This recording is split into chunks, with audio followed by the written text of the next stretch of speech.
Hello, good evening, and welcome to From Dial Square to Where. Sorry, we're running a bit late. I've had a few technical issues to sort out, but we all seem to be okay now. Touch wood. Well, let's just get the introductions sorted. First off, IG Indian Guna, how are you doing? Hi, I mean it's really great, Andrew. I've never been into your shows, but this is the first time, and I hope this is not the last time that I come here. I've actually been in the chats. I think the last one, but That's right, it's yeah. really great to always come on to an Arsenal podcast. Really great. Well, tell the people before I forget, because I always forget at the end of the show. Tell people how they can actually see your content on YouTube, etc. Because it's absolutely fantastic, I must admit. Sure, thank you. To all the fans who are watching, well, you can always type Indian Gooner in YouTube. You can see, I come up with the daily Arsenal news and my views on them, kind of videos every single day. So you guys can see my YouTube content. I have actually put that link up on my Twitter handle as well. So you can always find me up in YouTube as well. That's brilliant. Well, I highly recommend it. It's excellent content, really good analysis. So, yeah, go and search that out, everyone. Now, Stan, how are you doing? Welcome back. Thanks for having me back, Andrew. Nice to meet you as well, IG. Same here, Stan. It's yes, good to have you back, Stan. And wow, there's been an awful lot going on lately, and that's even without the football. So, lot to discuss. We should hopefully have the Mancunian joining us anytime soon, but we'll get him on as soon as he's available. So we'll crack on. Now, obviously, the premise of the show to talk about the most interesting or whatever we come across on Twitter this week and expand on certain tweets that catch your eye. So, who wants to go first? Let's go with you, Stan, first. What have you seen on Twitter this week that you want to discuss first off? Well, where do you want to start? Well, honestly, you say. What's the first tweet? Give us your first tweet. Well, I've got two here that play in together because I'm seeing a lot of this. The first one, which is from Diesel 888, and he says Emery has to go, but people, please remember that this is bigger than Emery. These players are not good enough. These players are not good enough. Stop giving them a pass. These are full internationals being playing ball from young, and you're telling me that they can't string two passes together. Weak mentality. And then the other one, which is from In Freddie We Trust, and he says Lacazette, Bellerin, and Guendouzi are fucking shit. So I'm seeing a lot. Are we monetized? Because if we are, that's just gone down a swanny. But what I'm seeing is there seems to be a lot of a big section of the fan base that are of the belief now that the actual squad of players that we've got aren't actually good enough to take us to where we need to be, i.e. fourth placing in the Champions League. My stance on that, I actually believe that we have got a good squad of players. If you look to where we ended up at the end of last season with what we had, and you look at that overhaul that we've had in the squad, I think we've definitely got enough there to get us into the top four. But I'm of the feeling that the person who's steering the ship, i.e. the head coach, he's just not sure how to use the tools that's been provided. That's my opinion. But there really does seem to be now a lot of blame going around on social media. And obviously, the fans are really angry at the moment for a lot of reasons. But I just wondered what you two think. Do you think that, it's the players that we have aren't good enough to get us to where we want to be or where we should be? Well, I've got some very strong feelings on this, but IG, you go first. What do you think?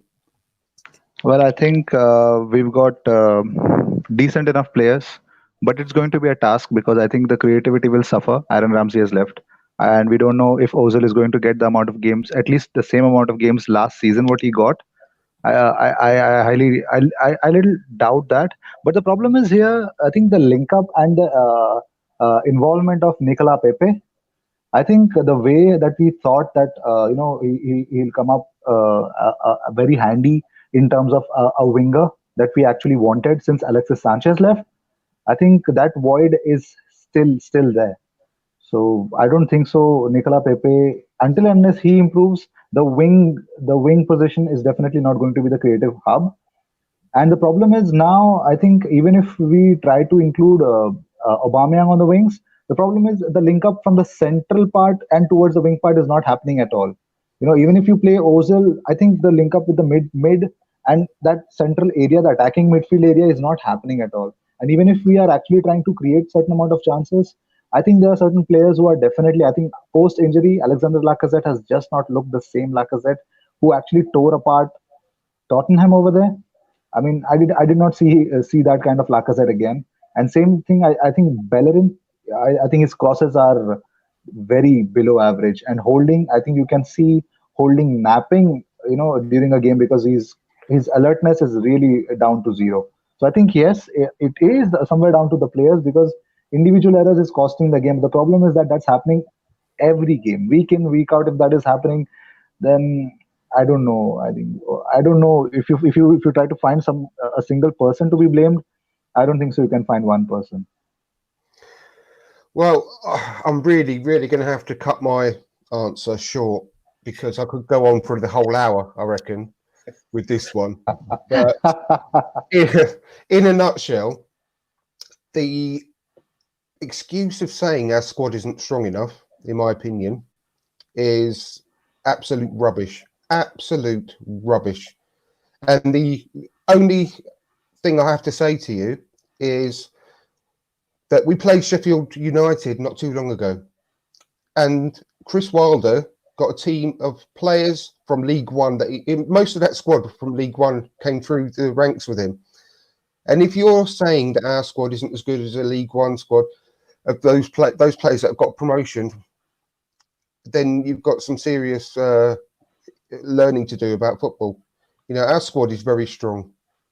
The second point is, if you cast back your mind back to last Christmas and look at Leicester City then, under Claude Puel, same bunch of players, would you have said that none of our players could have got into that squad then? Yeah, it's a different kettle of fish now, isn't it? A lot of our players would have got in. You would have turned the question on its head and say, well, how many players Leicester would have got into our squad at that point? It's, Brendan Rodgers has done miracles very, very quickly after he joined that club in February. And by the end of the season, they were winning game after game, including against us, believe it or not, 3-0. So squads and mentalities and the way of playing, formations, tactics, they can be changed very quickly if you've got the right guy in charge. And I think if we had a Brendan Rodgers, or even if we had a Chris Wilder in charge of the squad, then we'd see a very different mentality, very different setup defensively, and we wouldn't look disjointed. I honestly don't think that there's any argument to say that our squad of players isn't good enough. Yes, we still need a few more players to actually start challenging for the title. But at the moment, we're more than good enough to get into the top four. And if anyone thinks we're not good enough to have beaten Watford, I'm not going to list all the games, but you get what I mean. Then, I'm not having it. I'm sorry. Because it's... just very quickly as well, one other thing on this. Under normal circumstances, I'll be the first person to blame the players in this situation. When you're looking at other clubs that are really struggling, that have got a good quality set of players in their squad, you would honestly look at them and say the players aren't performing for the manager.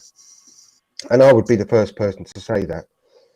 In this case, because of the way that we've been all last season and all this season so far, and then if you look into how Emery's teams have performed in the past under him and look at the common thread that's running through all of them, I genuinely, they're not blameless, but I genuinely don't think it's a sort of situation where you can blame the players in this case, because this definite regression in a lot of the players that we've got in our team and our squad in the last 18 months. But not only the last 18 months, this season.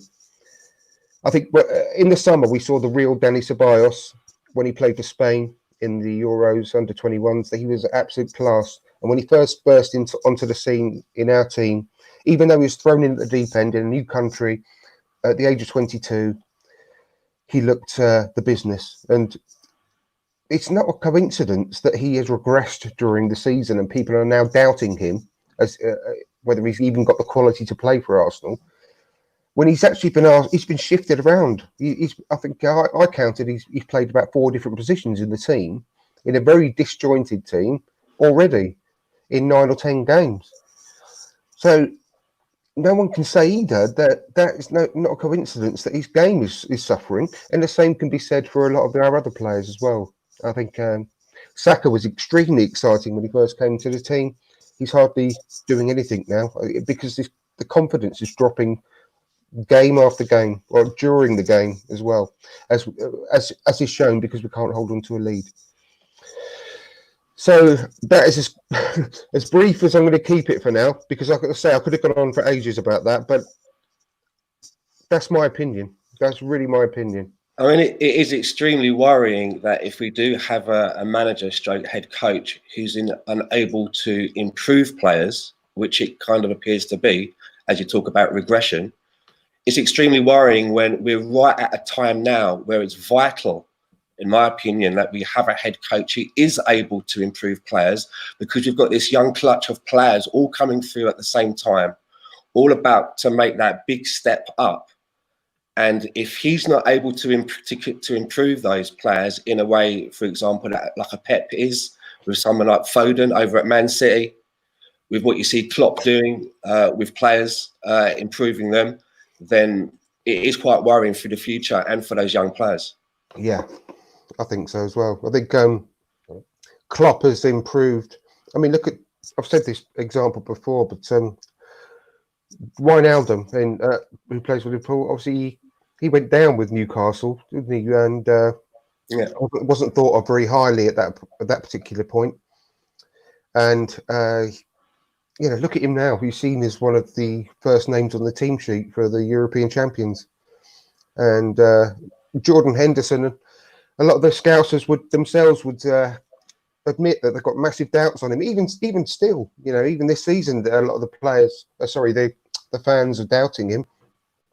But look at how he's brought on. He's just a fantastic player for him. None of them are world class. They're midfielders. In particular, Fabinho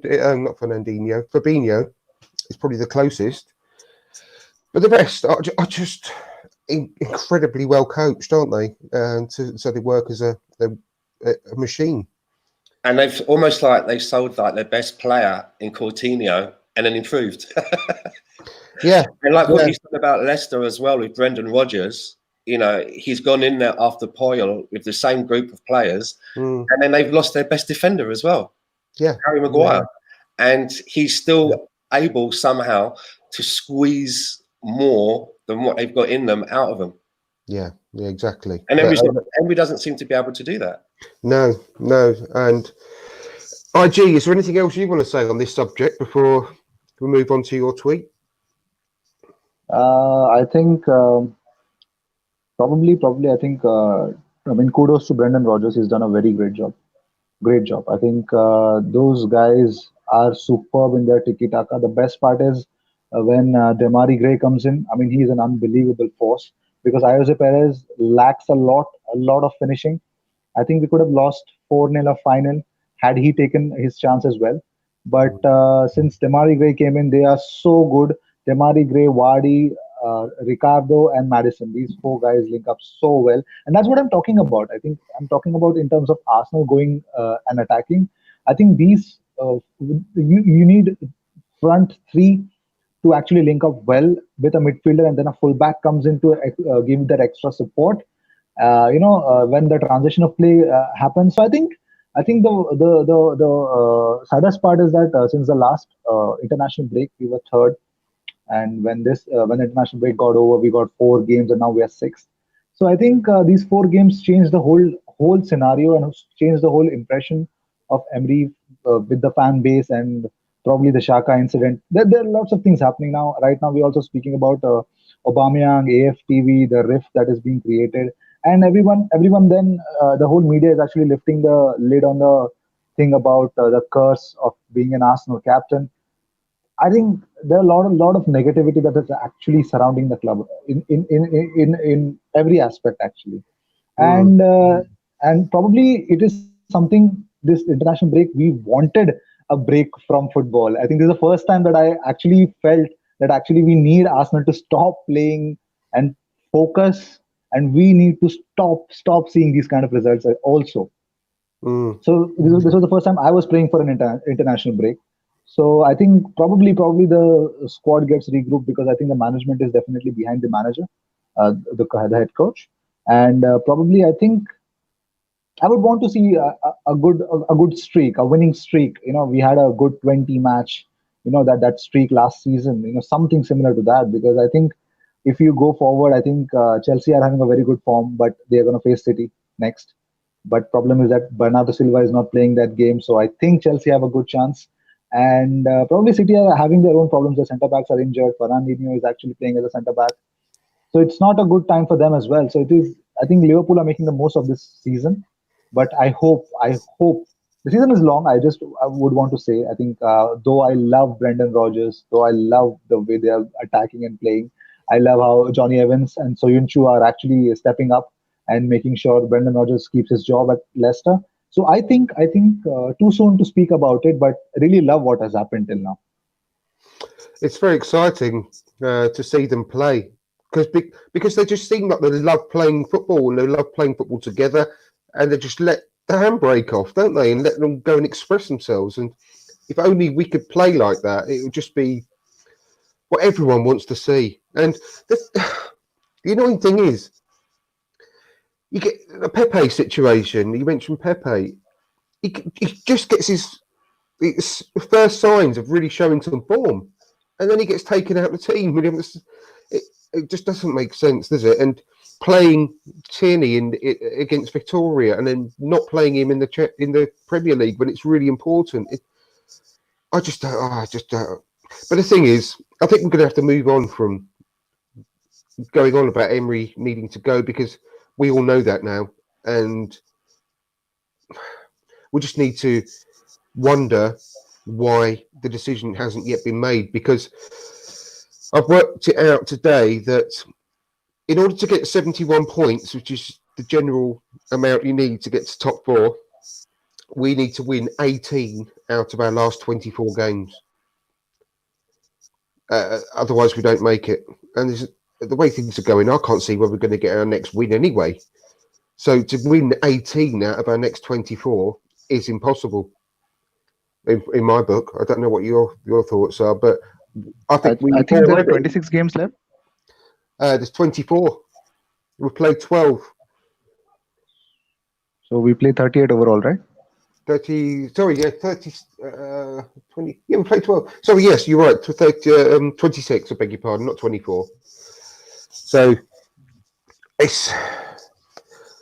In fact, I think I did work it out 24. So you might have to give an extra couple of games there, IG. But even so, I mean, God, even if we've got an extra couple of chances, the chances of getting it is still very, very slim at the moment. With the confidence, the way we're playing, the lack of cohesion, I just can't see it. And it's before Christmas, it probably will be mathematically impossible for us to qualify for the top four. And that's a very sad state of affairs, to be perfectly honest. IG, what's your first subject matter that you brought with you tonight? It's a little funny. I hope you allow banter in your. Oh yes, platform. absolutely. We very much So encourage. The first one is from Elliot @ Laka Sweat. Well, the person has said, "My guy Ian Wright really went into the jungle to escape watching this Arsenal team." I certainly don't blame him. That's a very good point. I hadn't seen that one. Yeah, that makes a lot of sense. I think a lot of us would prefer to go over there. I think a lot of us. Yeah, very much good. Well, it's got to be everyone's got to vote for him, haven't they? I don't watch it anymore. I haven't watched well, I haven't watched Telly Full Stop for a long time, but I used to like that program, and I think we've all got to get behind right, haven't we? The next one is from Guna Glenn. Well, this international break has come at a good time now. It's time to reboot and go again. And if Arsenal want to stick with Emery, so be it. At the end of the day, I want him to succeed because I support Arsenal FC win, lose or draw. We all, I think, we all echo that sentiment. And anyone that wanted Arsenal to lose against Leicester is just ridiculous. Anyone that changed their their picture, the profile picture to like Jamie Vardy as was going around, it just need your head testing. And I'll be more than happy for us to win every game, and it'll mean that we're winning. I don't want Emery to lose games. I take no pleasure from moaning about Emery and his strange decisions and everything. I saw a very interesting poll linked to this, funny enough, this morning on Twitter. And what was the wording? It was the choice was, would you rather we lose the next 10 games and we get rid of Emery, but we don't make it into the Champions League, or would you rather we win and Emery's with us for the next 3 years? And the majority of people had voted that they'd rather us lose the next 10 games just to get rid of Emery. And I mean, each to their own. Everyone's got their own opinion, but that's just not for me. You can't take that either on face value, because there's a lot of fans of a lot of different clubs on Twitter, and they do skew things like that. I mean, I cannot believe that a vast majority of Arsenal fans would want us to lose 10 games on the trot. I just can't take that. I can't see it. Can you really? That's what I saw. I mean, that was only today. I've seen a lot of people advocating, like you say, especially just before the Leicester game. A lot of people were I really hope we get smacked 6-0. I really hope this. Just say, and I'm like, well, what if we won 6-0, and then the game after that we won 3-0, and then the game after that we won 2-1, and we did put a run together, and he did turn it around. I would prefer that to happen. Of course, everyone would. I would not. I would not be unhappy if we started winning football matches. Yeah. I just don't understand that mentality of people that want us to lose. It just doesn't make sense. Not for me. I don't get it. Also, if I could raise an issue, Of course, mate. There are certain fans who have actually posted and they're actually mocking the way Unai Emery says good evening. Oh, yeah. The good evening kind of a thing. Actually, I've actually read a tweet from Seville, the official tweet from Sevilla FC. Seville actually posted that as well. They were kind of mocking Emery, and I think it's really sad to see Arsenal fans, since Stan also can agree with me because he's been supporting Arsenal for a very long time now. I think we are a club of class, and we are fans. We take pride in that. Whatever happens, we respect. We don't drop that respect out of any play for any player. I mean, any in the sense, I think you can even talk about Mustafi playing not well last season, but still, I don't go online and abuse him. I don't do that. And whoever does that, I condemn it. But mocking the manager for the way he speaks English, at least he's trying. He's come to a different land. He's trying. The same thing happened, I think he said, the same thing happened when he went to PSG as well. His French was mocked. I mean, the guy is learning. He's trying hard. I mean, I think it's not cool to actually mock the way he says good evening. I'm really sorry. At least he's being polite in every press conference when he comes in. He starts with good evening. He's polite. I don't see the logic behind that. I do hear what you're saying, but I mean, sometimes there is, you can do something which is called like, you gently rib someone, maybe the way they pronounce a certain word or something like that. I don't think the amount of times I've sat here on the sofa with the missus and I'm flicking around and there's like a post-match conference and I call her in and go, he's on. And I do the good evening. I do it, I've seen people on Twitter, they've changed their Twitter name to good evening and then something afterwards. I don't think, it's no different to someone like Frankie Ball standing on stage doing a comedy set and he digs someone out. You might dig out Boris Johnson for the way he talks, or Trump. I think that there is still humour should still be allowed.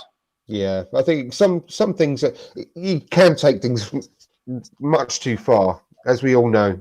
And that, I don't agree with any of that. I mean, all the going after people's family and Of course, it's just disgusting. that's not on.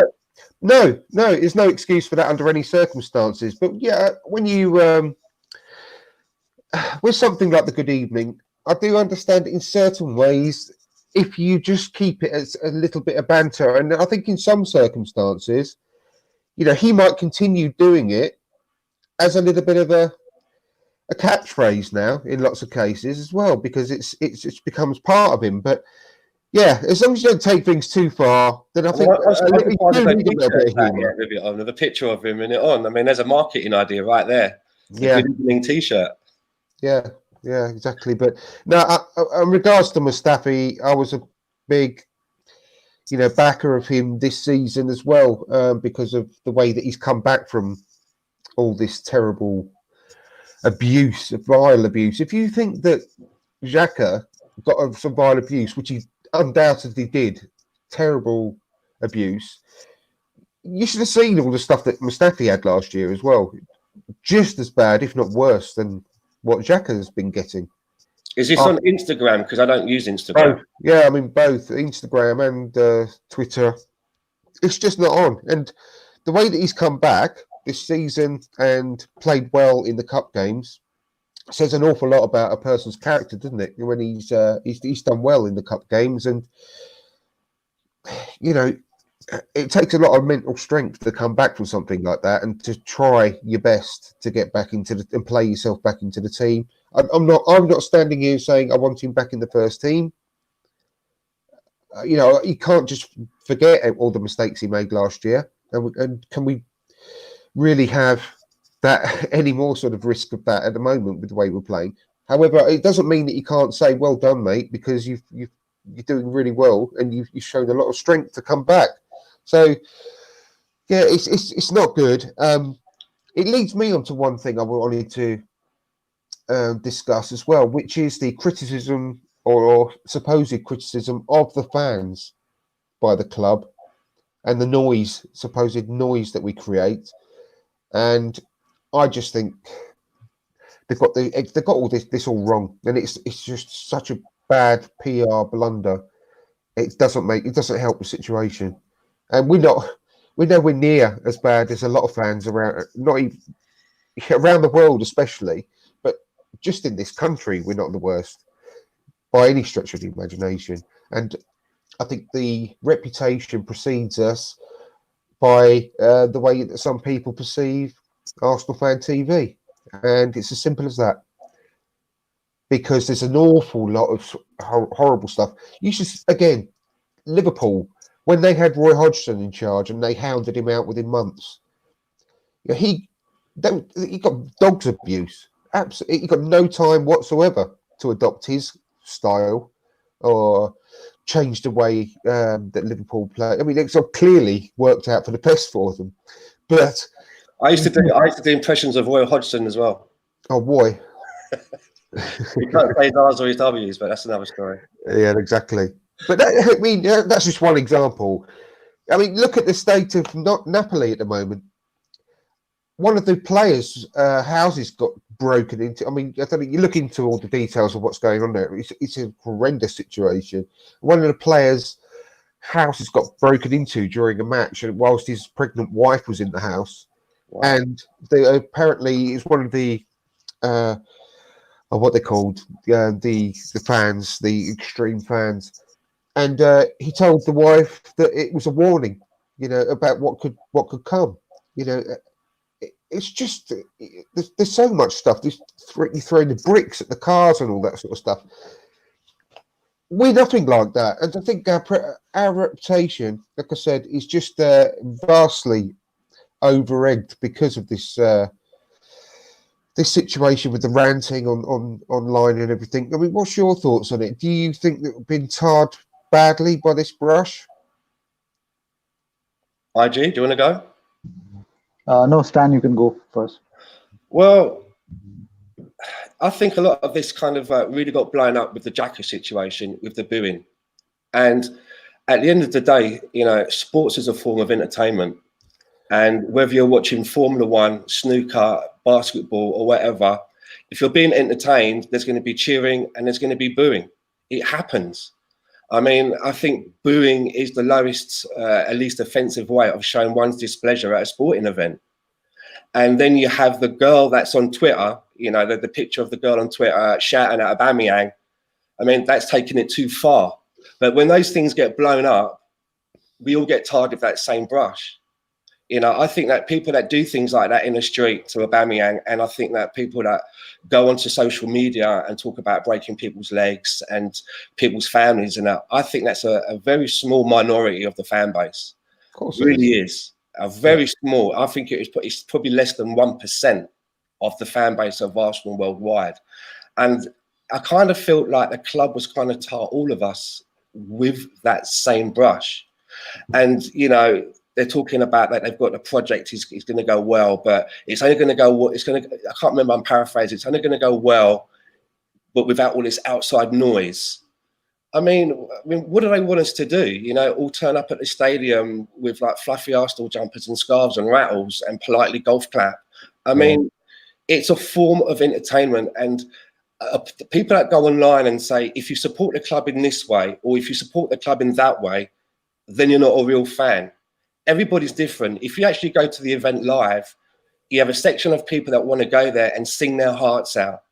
There are other people in the stadium that they want to go and watch the football, but they don't want to sing. They don't want to shout at a linesman if there's a bad decision. It's just different personalities. And I think you're more than entitled to go there and support in your own way, as long as you're not crossing the line, you know. And for the club to kind of tire us, I kind of felt that it was so showing the way that the club was so out of touch with the fans. It almost made it feel like it was something out of the medieval days. Like they're sat up in the club, up in the castle, eating the pig's head with the apple in its mouth, you know, and we're the peasants down in the village rolling around in the mud with the pigs, you know, scrapping for breadcrumbs. It kind of really had that kind of undertone to it, you know. Yeah, absolutely. I think it was pretty out of order. What's your thoughts, RG? When you talk about Naples, Naples is a city which breeds football. They're very passionate fans, I must say that. But that doesn't allow them to do whatever, you know, to threaten somebody. No, that's not cool. That's definitely not cool. And I think it was there are two players who are actually they broke into two players' houses, and also I think the only situation as an Arsenal fan that I feel that could help us in this situation is bring in Koulibaly. Probably there is a mass exodus that Napoli managers and the management are actually really feeling sad about, is because Dries Mertens is not happy there, and there are lots of players. I think 6-7 players who are definitely willing to leave Napoli. And it's all about safety. And probably I think talking about the Xhaka situation, and probably Iwobi got the abuse last season. Even Ainsley Maitland-Niles, after that red card, he got that abuse this season itself. So I think people talking about our fan base, I think see, when we talk about everyone has to have their own opinion, I completely agree, but there has to be a limit to those opinions. You know, those limitations come to everyone. It comes to Andrew, it comes to every Arsenal fan, because we know that we have to say everything in terms of, you need to put your things out there. You have the freedom to do that, but you cannot go there out and threaten somebody. I mean, the players have their family, they try their best. At the end of the day, you have to agree to the fact that the players are not good enough for Arsenal. That's the ultimate thing. If you believe in that, okay, but it's just we have to criticize only the game part of it, not the human part of it. And probably that's the thing, that those small amount of fans who actually call them Arsenal fans, I call them cowards, and I don't think so. They should be mentioned in the same line as me as an Arsenal fan, because I'm sorry, I feel offended with that. Yeah, exactly. I think it's a bad PR move by the club. That statement that they put out, and when it comes to the Aubameyang situation, there are two sides to it. They've got absolutely no right to tell him who he can and can't be friends with, obviously. They can't stop him from going in, inviting him into the box, his own box, because that's for family and friends. But Aubameyang should not be liking the posts that have been put on the social media when it comes to criticising Emery, wanting Granit Xhaka to be sold in January. Aubameyang made a big lapse of judgment by liking those posts, and Lacazette as well if he did it as well. But does he need to be? I mean, this is just ridiculous, and I also think this has been linked at this time by the club on in a specific way as well, because it takes away more of the bad things that go. I think it might be smoke screen. I was listening to a podcast earlier, and I do apologise to whichever one it was. I can't remember which one it was, but it was alluded to that it could potentially be leaked in order to cause unrest against Aubameyang in a prelude to selling him in January or the summer. So you mean like should we then sell him? It's like, look, fans, we're getting rid of him because he's a bit of a troublemaker. Yes, I think it crossed my mind. Yeah, it did cross my mind. It makes a lot of sense because Arsenal are usually so tight-lipped. Nothing comes out of Arsenal unless they want it to come out. And forget the actual story for a second of who's allowed in his box and who isn't. The fact that this story has come out through David Ornstein, I thought was quite telling. I think it's been linked to him on purpose. And it's to take the sort of whole heat away from the what's going on about Emery and so on, the general form. I would be surprised if more stories come out that make us feel more sympathy with Unai Emery. I really wouldn't, because it's a bit of a PR. It could be a bit of a PR exercise in order to try and rebuild the faith that people have got in Unai Emery, and try and put a bit more of the attention on some of the players. It's the way things work nowadays with spin. Clubs and people hire this type of companies in order to do this on purpose, don't they? Waste of money. They can spend as much money as they want bringing in people to try and do spin, but at the end of the day, I mean, we're fans and we've all got eyes, and the only thing that's really going to change people's minds about Emery are results, plain and simple. 100%. Yeah. All this sort of stuff for me, it's just more EastEnders. All this stuff, it's not doing. I think it's hurting. They should have dealt with this in-house. If they really had a problem with Aubameyang inviting, that gentleman from the fan channel, then they should have spoken to him about that and said, "Look, this is our reasons why." Blah blah blah. We shouldn't know about this. We really shouldn't. No, of course not. It's none of our business. And as I said, the biggest mistake he's made is liking those two posts. He shouldn't have done that, and he should have been more professional about it. I'd say as well to that, though, Andrew, imagine if we had someone who was maybe of the ilk of a George Graham, say, managing the team. Do you think players would be that bold to do something like that? Because the manager's weak, I think. There's no control at the club. And, they're riding roughshod now. They're liking tweets, dissing the manager and dissing other players in the squad. It's not good. No, I don't. I think that players are too important to the club for them to actually have real discipline. George Graham back in the day would have just thrown someone in the reserves to rot, at least for a few games, if not just leave them there. But you can't do that anymore because every player is an asset to the club. And if an owner is involved in the club, then they're not going to let the manager do that, because they're going to cost the club millions of pounds by keeping him away from the limelight, and his value is going to go down.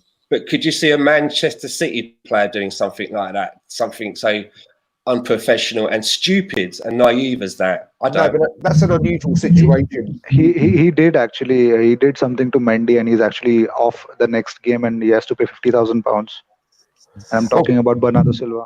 Yes, because yes, that's right. Yeah. But actually, that's a very good point, because it's a very similar situation in lots of ways. there's going to be obviously be some examples where it doesn't work because of the way the club's run and the way that the owners have got so much faith, like with Pep Guardiola. But I haven't actually had a chance to watch it yet, IG. But you put a video on your channel about Pep Guardiola. Was it a day or two ago? I believe. Am I right in saying that? I think yes. But I was listening to the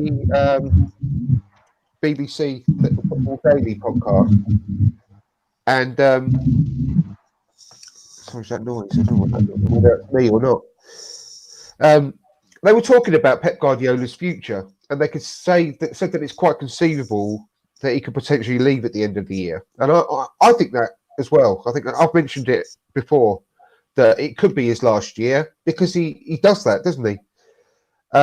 He got no issue with walking out on them, and it just made me think that because Arsenal is still a very, very strong, classy brand across the world, and I don't think any manager would just dismiss working for Arsenal without putting an awful lot of thought into it. And I just thought, especially when I was talking about Brendan Rodgers as well, that why would he leave Leicester? And that's a very good, valid point at the moment because of the project he's got there and the exciting squad.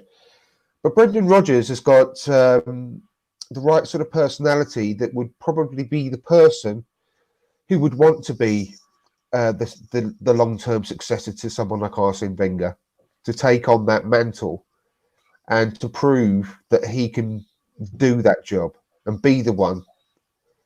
And I think that Guardiola could potentially, I'm not saying it's going to happen in a million years, but I could see Guardiola being a person who would be attracted by the club for a start, and then think that he could be the one to succeed Arsene Wenger as well. Now, the only issue we've got is the lack of funds. I don't think we could, supply him with the sort of money that he would need anyway. But I think the challenge would really appeal to someone like Pep Guardiola. The only issue would be that he's obviously got a history of having a bit of a sabbatical in between leaving one club and going to the next. But what are your thoughts on that? Do you think that's a completely crazy suggestion?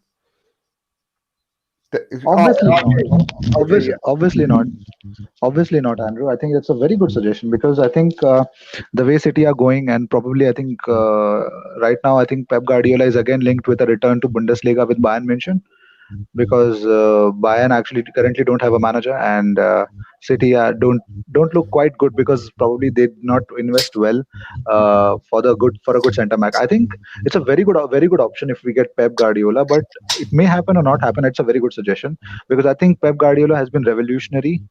When he stepped out from Barcelona, I think that's the time when I actually wanted to see him as a manager grow. And when I saw him in Bayern and in City, that guy builds team. I think he builds legacy. Okay, I think in the modern football, if I think about top three managers, you've got to give respect to Klopp, you've got to give respect to Pep, and you definitely got to give respect to Pochettino. I think the way that they play, the way that they use their brains, I think that's really great. And they impose their mentality into the team, and they buy those players who they can. But the problem with Pep and Arsenal is that I think for every position he's going to make you invest 60 million on a player. And that's the way it happens. It happens with Mourinho as well. These kind of managers, they build team with money. So if Kroenke is about to give him a 1 billion credit line, I don't see that happening. But it's a wonderful suggestion, Andrew. Yeah, well, I just thought that it's the overall opportunity that will appeal to people, because I think we are still a strong club across the world, and we all know that following Wenger, although this is something I want to talk about, probably not today, but I don't think that following someone that's been with the club for 22 years makes a massive difference, to be perfectly honest, because the manager that comes in, or the head coach that comes in, I should say, knows nothing different. The players are always constantly changing. So I don't see what difference it makes in lots of cases by succeeding someone that's been there for so long. Anyway, I'll sort of expand on that another day, but I think it still would be especially with someone with an ego the size of Brendan Rodgers. I think he would relish the challenge of being the person to take over from Wenger's, long-term reign. And I think it could be the same, could be said for Pep Guardiola, but the money that he would have to spend, it won't be there. So he would want to actually have the challenge of working with the team that we currently have, the youth that we currently have, and trying to maximise them. But I think that if there's anyone that could do that, then he could, without a question, obviously. If you looked at your scenario, then let's say at the end of the season, Pep Guardiola decided that he was going to walk away from Manchester City, then I would probably think at that time would be the moment when, rather than Mikel Arteta going with him as an assistant to his next appointment, that he'd probably put himself on the market to go out there and actually be a manager. And there's probably be more chance, because of the way that we're set up with the hierarchy that we have, that someone like Arteta in his first role would work under those constraints. Because I'm not sure about someone like Pep or your Mourinho's, how they would work alongside Raul Sinieri and an Edu picking players for them. Do you know what I mean? No, I mean, that people that are mentioning Mourinho, they've got absolutely no chance, because he would want to rule the club from top to bottom. I mean, I wouldn't want him anywhere near the club. I don't care what he's done in his past. I hate the man. But he would want to be in charge of he'd want the same role as what Arsene Wenger had, and have the final say on everything. Yeah. There's no chance he would come to the club under those circumstances of just being a coach anyway. So he's out of the question. And if it comes with, I don't understand the clamour for Arteta, and in so many ways, yes, he's learned from Pep over the last few years, and there's a lot to be said for that. But I would still rather have Freddie Ljungberg, who's a true legend of the club, who's got so much respect from all of the players, and I would say that he would be a better option with us fans, in the respect that he would just command so much love and togetherness, and the players, like I said, I think they've just all run through a brick wall for Freddie because of the respect he's got and the love that he's got from all the players. And it's not as if he's not coached a team before. He's obviously done very well last season with the under-23s. He's had the spell at Wolfsburg as assistant as well. That's right. It wasn't a brilliant stint over at Wolfsburg, but it's experience. And he might have learned what not to do whilst he was over there. But I think it goes an awful long way. And he would definitely have a similar impact, I think, to what Solskjaer had in the first few games he had with Man United. And it was just almost like someone switching a switch with those players at United, with the massive weight lifted off their shoulders. And they just went and played with fun and freedom. And we all know what happened for the first 15 or so games. And I think that Freddie would instantly have that kind of reaction from our squad. It would just put players in the positions that they're supposed to be in, get them to express themselves, play with a bit of freedom, and I think we'd just take off. And I'm not saying I would like Freddie on a long-term contract immediately. And my first option, preferably, would be to have someone like a Rafa Benitez to train him for 18 months and to be someone for Freddie to lean on. But I don't think that's going to happen because of wages, etc., and having to pay off the Emery. But so Freddie Ljungberg is also immediately available and is free. Let me ask you, with the way that we have this hierarchy now, like the way that we've got Raul, Vinay, Edu, we don't have a manager anymore. He's a head coach. Do you think having that kind of setup will maybe hinder the quality of manager that may come in after Emery? Well, it's the modern way, isn't it? What's your thoughts on that, IG? I think it's most clubs are going down that route. I think the way Arsenal was managed since 2010, I think it has been the most pathetic 7 to 8 years that we were managed. And probably this management, I think I trust in this management. The way that they've cleared players, the way that they've made sure that we've made some good amount of money by selling these players and getting us good talent as well. So I think they do the money work really well. But it's up to the head coach to make sure whoever the player comes in, gets integrated well into the attack and defense, and definitely into the family of Arsenal, what we are. But I think the best part, I think what this management has brought in is, I think, no BS mentality. I think if the manager doesn't feel, if they don't deem fit a player, he's out. He's out. Yeah, That's it. That's what they bring in, and actually that's really great. But I think these people also have a good amount of patience. I think yeah, we were expecting Mesut Ozil to leave the club, or probably Mustafi to leave the club, but these guys, they have some faith. They have their own understanding about it.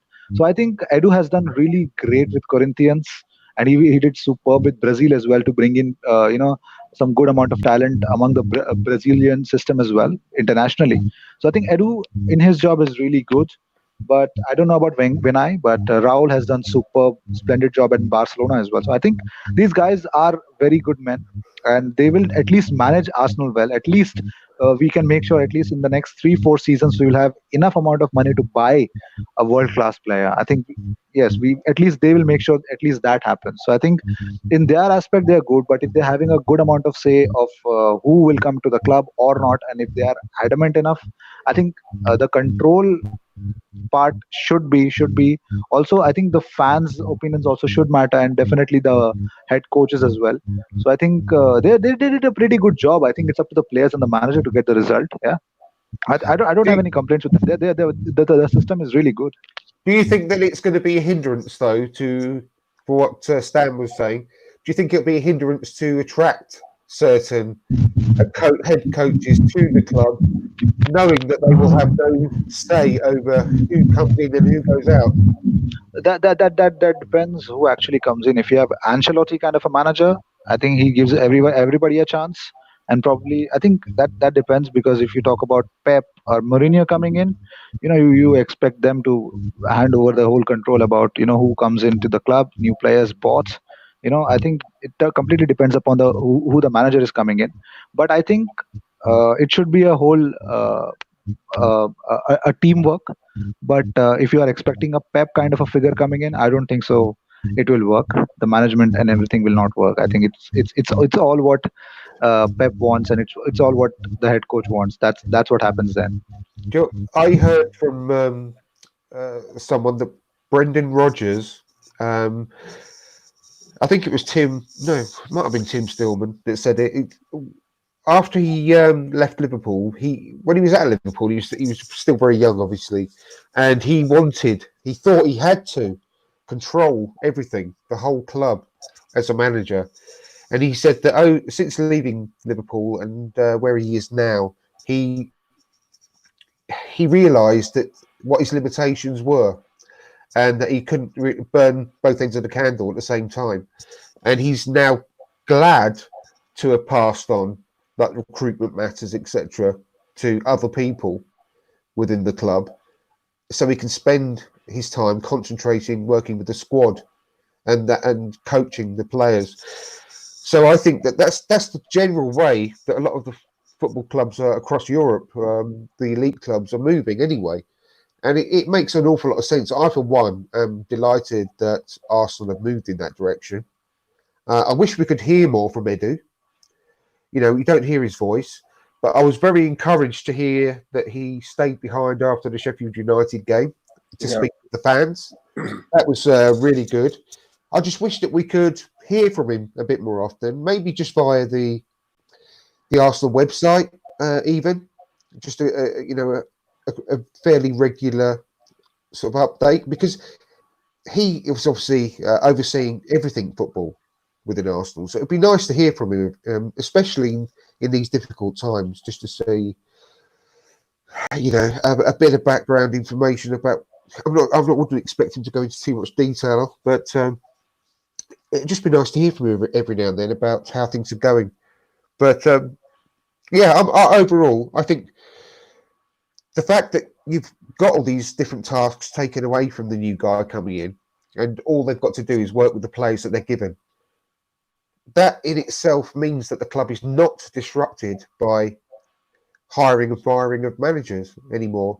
You're not going to be left with a whole group of players that the previous manager wanted, but the new guy coming in doesn't fancy. You're not going to have that issue. So the squad and everything is going to be left stable in a stable situation. And that's the way it should be, really.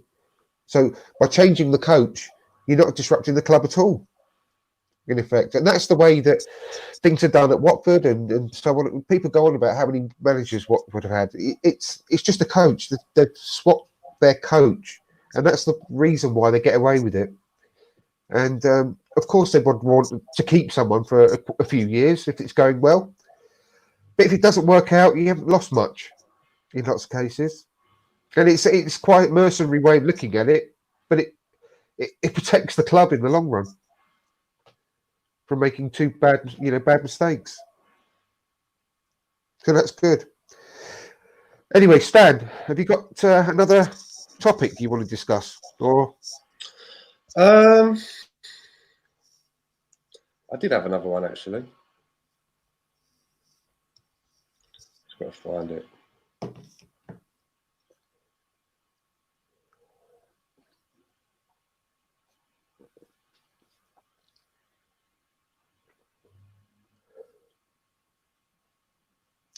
IG, have you got one whilst he's Stan's looking?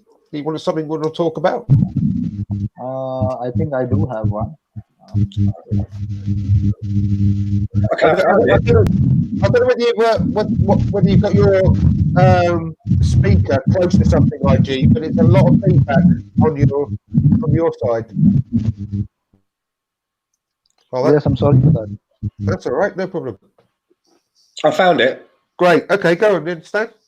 This one was tweeted out by We Care Do You, and the tweet said, "Seems that hashtag We Care Do You is trending again. We haven't gone away. We're watching with interest." And I retweeted that. I retweeted that tweet, and in the header of the tweet, I just put, "And I am watching We Care Do You with interest." Well, you might have seen that I copied them in over the last few days. I did. With a lot of tweets because I just knew that this would happen anyway. And I'm halfway through recording my latest podcast, and it's all about that, really, because as I won't regurgitate it all again, but before the We Care Do You movement kicked off, as you may be aware, I did a mini one myself where I obviously got very little traction because I haven't got the following of all these guys. But I did my own petition and my own concerns about the way things were going, and it was literally about 2 or 3 weeks before We Care Do You kicked off. And so that kicked off, and we got a good result very quickly with dialogue from Josh Cronk, and that was great. But throughout that point, I said, this is going to be useless if we're just going to have this We Care Do You movement send a very strong worded letter to the Cronkies, and that's it. I said, what's the point in that? You need to, if you're going to set this up, it's going to have regular dialogue with the club on an ongoing basis, not just this one-off, not just whenever we hit rock bottom. We need to have this club have a recognised figurehead, if you like, maybe, or a few figureheads, so that they can be involved with, the club meetings that they can be involved in. They should be regularly in contact with the club. So when this is all got to the stage that we're at now with the club, with all these problems, left, right and centre, and you having to sort of give We Care Do You a nudge. You remember on Facebook, you used to be able to poke people. Yeah. It's like everyone, all of us Arsenal fans trying to poke We Care Do You, so you trying to wake them from a slumber to see if they're going to get involved. The wakes. Yeah, and I don't like that. So I have been tweeting them a bit the last few days just to see. Well, he said we've got our eyes on things. Well, that's not good, is it? What's the point in just looking at it? You need to get involved now because the club is spiraling out of control. And we can all know, we can all see that Unai Emery is really struggling with this job. It's just got too big for him, and he can't handle it. And I'm not blaming him anymore, like I said earlier. I'm really not. Because the board have really taken the spotlight off of him. In giving him that backing, they've taken the spotlight right off of Emery, and the spotlight for me is now on them. Well, in a little way as well, Mesut Ozil being brought back into the team was a complete taking the spotlight off the Granit Xhaka situation and Unai Emery again as well. Same with this Alba leaking of this, this details with that.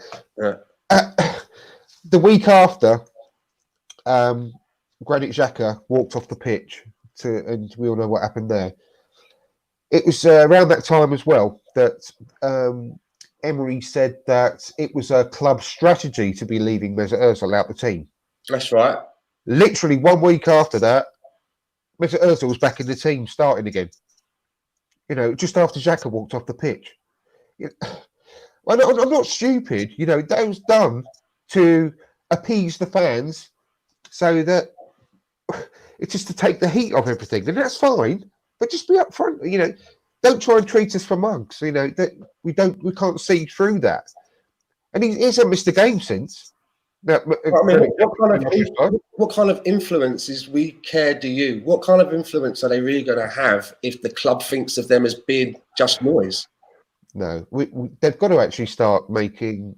If we get fobbed off all the time, because I've been led to believe as well from all I've read, and I read a lot about the club, and I like to know what's going on. We're going to be in absolute serious financial shit, pardon my French, if we don't qualify for the Champions League, because of sponsorship deals going down. The value of sponsorship deals are going to get cut if we're out of the Champions League again. Obviously, the lost revenue. A lot of this expenditure we recouped quite a bit in the summer. I know that, but a lot of the expenditure that we forecasted that we're going to get covered is on the proviso that we're going to get Champions League money. I also called for Swiss Ramble to just show us what it's going to affect, the effect that it's going to have on the club if we don't qualify, because I think it's going to be a lot worse than people realise. It's not just going to be that we can't bring in the players that we want in the summer. We have to scale back that. I think it's going to be a lot worse. Because you won't be able to pay players increased contracts to keep them. We're going to lose a lot of players as well, which is going to be massively detrimental to the future of the club. I mean, under Emery's reign, I counted this morning, there's been, I think it's 5 players now unrest. We've had the Koscielny situation. There's been the Ozil situation. Torreira all week has been saying there's been news about Torreira having unrest and wanting to speak to the manager. The Xhaka situation, and now Aubameyang. Yeah, 5 players that seem to have this season so far some form of unrest. I mean, I've never known anything like it in my life. No, and Torreira wanted to go in the summer, and there was no smoke without fire. That came from somewhere. And why exactly did Koscielny and Monreal so desperately want to leave last summer as well? They couldn't wait to get out of the club. There's something going on. That it's not good. It's really not good. So, and we need to get some answers. And we can't just allow ourselves with this British stiff upper lip to just not do anything and not get bobbed off. They can't. They've got to understand we want to know what's going on, because everyone can see that the club is going down the toilet in front of our eyes. And we seriously, can you imagine if we do sell or we lose Aubameyang and Lacazette? Where would we be without his goals? Because he's the only one scoring goals at the moment. We would be in the bottom 5 of the league without Aubameyang's goal. Easy. I haven't worked it out, but IG was asking me what it was like supporting Arsenal when I was a lot younger.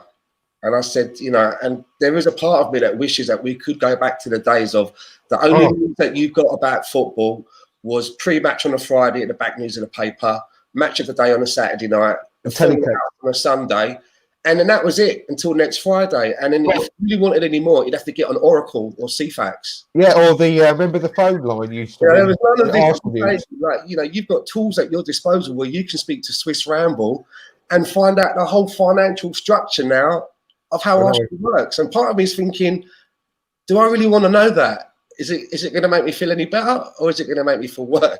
Well, the thing is, if you do know that, then you really know how badly our club is being run at the moment, if it's going to be allowed to continue to the end of the season. Because if they're not making a decision, because either A, they can't bring themselves to do it, or B, the guy, Stan Kroenke, won't pay the guy off, so keep him till the summer, or it's just to save a couple of million quid here and there. If they're doing it for the wrong reasons and we end up with serious financial difficulty and losing most of our good players, then they're going to have to be held accountable, aren't they, for not making that decision sooner. And just another point there, you mentioned Stan. I've decided I'm actually going to change my name because I'm getting fed up of going on Twitter and just constantly seeing Stan's a wanker. So Silent Stan. I don't know if I hope you're not talking about me. So I want to change my name just to double check. It's not good, is it? Not good. I mean, thankfully, I mean, this is it. I mean, I won't go on too much longer about this situation now because it's just depressing for everyone, isn't it? And we've done it to death. But going back to the summer, we were all really encouraged, weren't we? I think I can speak for us all that we were really encouraged after Josh Kroenke came out when he didn't have to say anything, but he did. He fronted up to the media twice. They did us proud over the summer. It was one of the best transfer windows I think I can remember for a long, long time. Really happy. Getting a lot of players out as well. And that was what, August, I think, our final transfer. I mean, we were going to erect a golden statue, wasn't we, of Raul Sanllehi? Don Raul. 3 months ago, that was. 3 months. Look what's happened within 3 months. Yeah. It's just incredible the way things have turned. Now we want Raul's head on a spike. I'm still, like IG, I'm still really positive in lots of ways because of the squad we've got.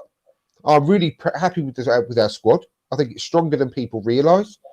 Yeah, and I am happy with the way that our structure has been done behind the scenes with Raul.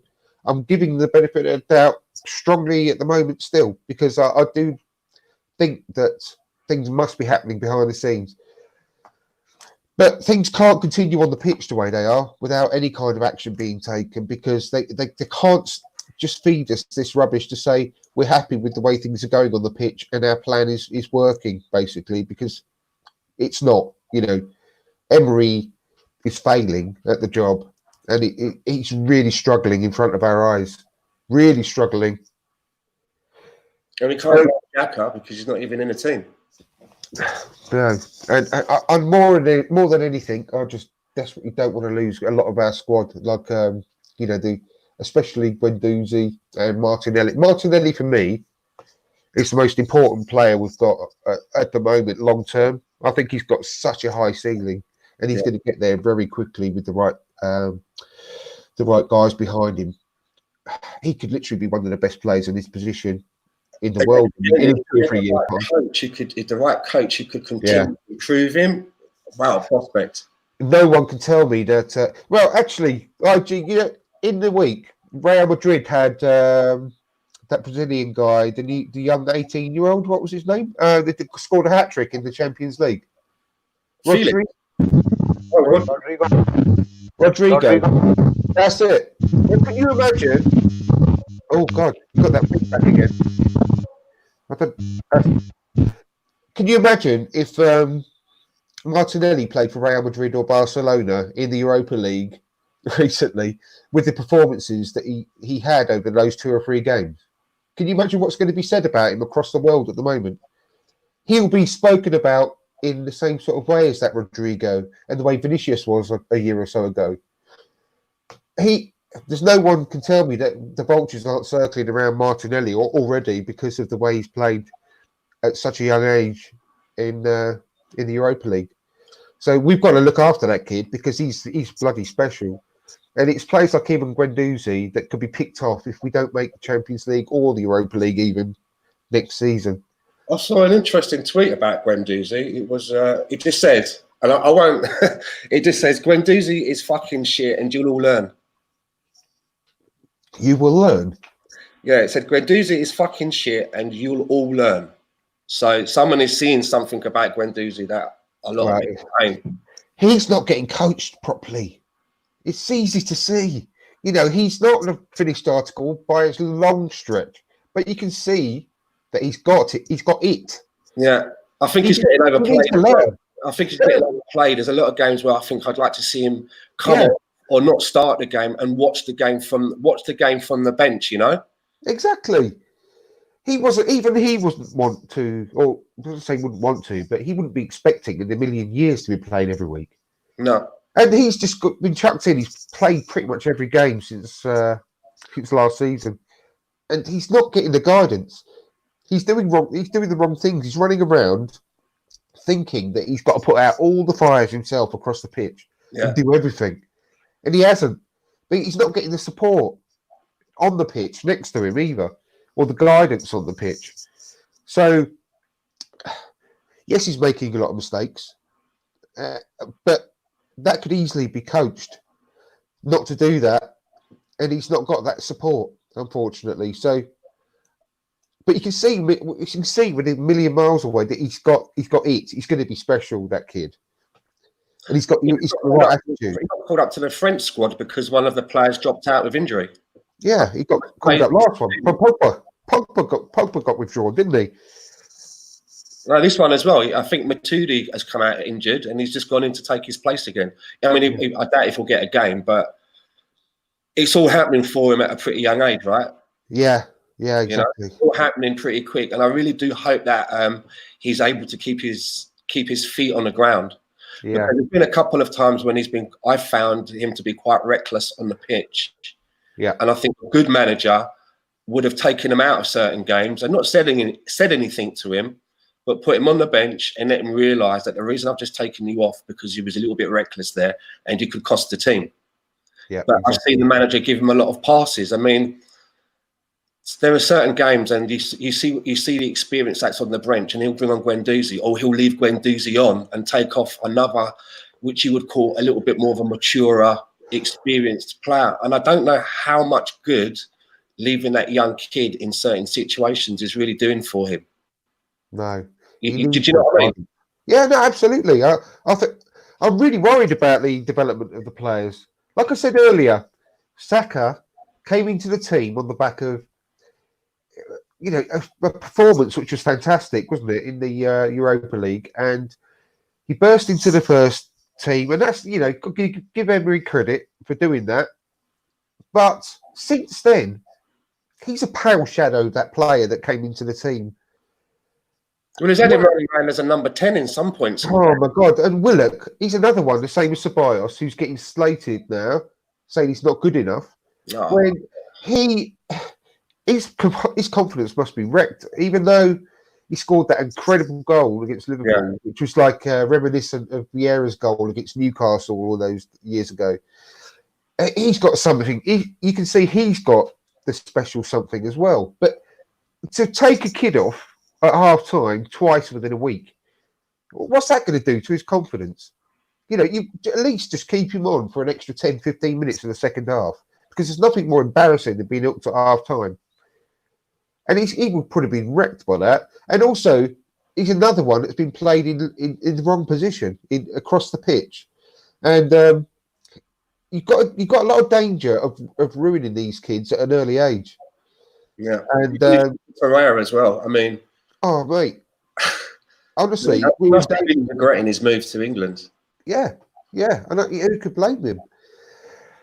I mean, he's not fucking Aaron Ramsey. I mean, what person in the right mind would think, oh yeah, Torreira, I could make him into a new Aaron Ramsey? I mean, you only think back to that last year's derby, Tottenham, which I was fortunate to get to, the 4-2.